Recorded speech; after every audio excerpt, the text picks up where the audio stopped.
Okay, so now what we're going to do is we are going to look at a couple examples that just basically have multiple steps going on. So more than one. So why don't you guys get this example down, please? Let's do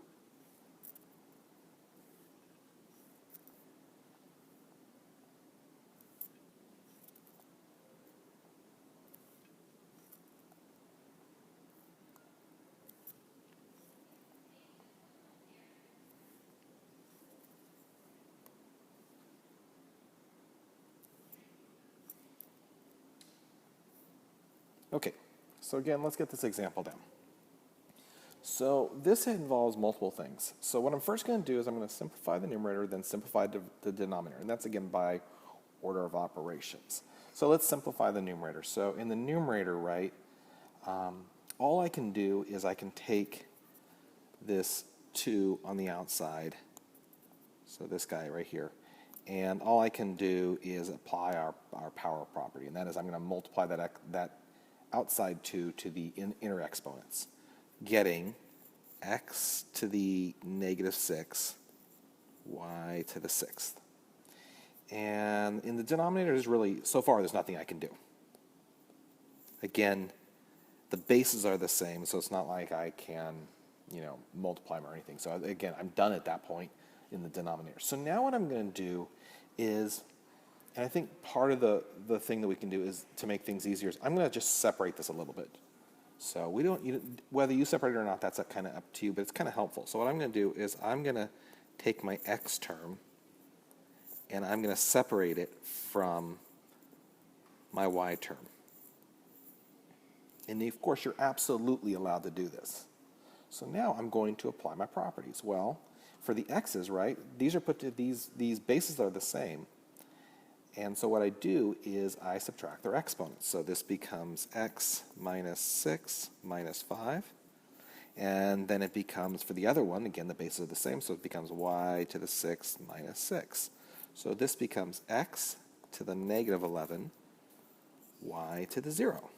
So let's keep on simplifying. So that x to the -11, right, that means inverse, so that's become 1 over x to the 11th.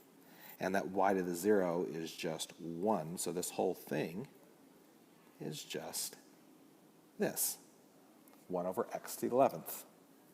So let's try another one. How about have you guys, let's do this one together here.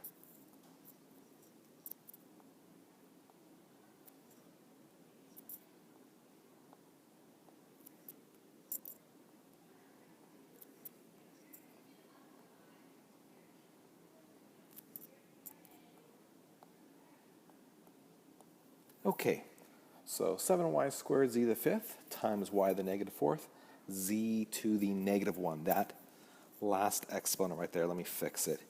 This is a -1.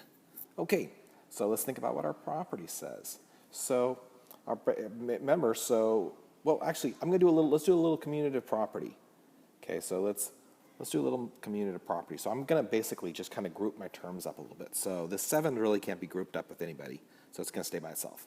But the y's, I have a y squared and a y to the -4th, so those can be grouped up.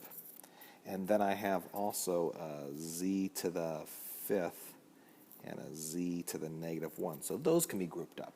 So now, applying our properties, the 7 again doesn't get touched, but the y squared and the y to the -4th are put together through multiplication, so we add the exponents. So we get y to the 2 plus a -4, which is -2. And then I get z, adding the exponents, 5 plus -1, or 4. Now, we're not finished. I have a negative exponent that I have to deal with. So remember that negative exponent means inverse. So this becomes 7 times 1 over y squared times z to the 4th, which when we simplify it becomes 7 z to the 4th y squared.